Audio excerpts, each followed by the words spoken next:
مردم افغانستان همی است که خواستگاری همیشه از طرف کی است؟ از طرف مرد است. سوال اینجاست که آیا زن هم میتونه خواستگاری از یک مرد بکنه؟ شرعی. حالا خب عرف در افغانستان همی است که همیشه مرد به خواستگاری میده.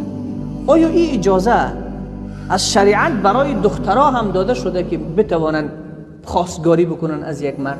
بله. شریعت مقدس اسلام این اجازه را به زنان داده، به دختران داده که خواستگاری از مردان بکنن. البته از کدام مرد؟ نه از اون مردی که پشت گوشی خوش کرده بود، از تیپ مویش خوشش آمده، از عطری که در بدنش میزنه خوشش آمده، از قد بلندش خوشش آمده، از بازوی کلانش خوشش آمده. علما میگه که اگر خواستگاری میکنه از مرد متدین، از مرد دیندار، از مرد خوش اخلاق. زن می آید به محضر حضرت رسول صلی الله علیه و سلم، حدیث 5871 بخاری است. و محضر حضرت نبی علیه السلام می آید چه میگه؟ انی وهبت نفسها لک، یا رسول الله ما خودم به تو بخشیدم، ما خودم به تو بخشیدم. بعد از اینکه کلام از زبان زن کنده می شود، نبی مکرم صلی الله علیه و مبارک یک نگاهی انداخت به طرف زن.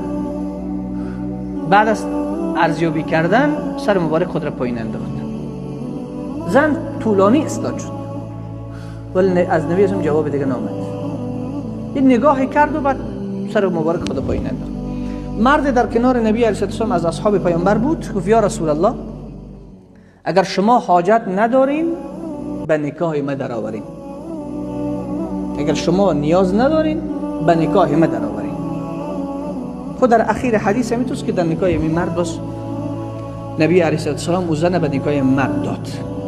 حافظ ابن حجر اسقلانی میگه حدیث به این دلالت داره که میتواند یک زن پیشنهاد ازدواج به یک مرد بده، خواستگاری از یک مرد بکنه.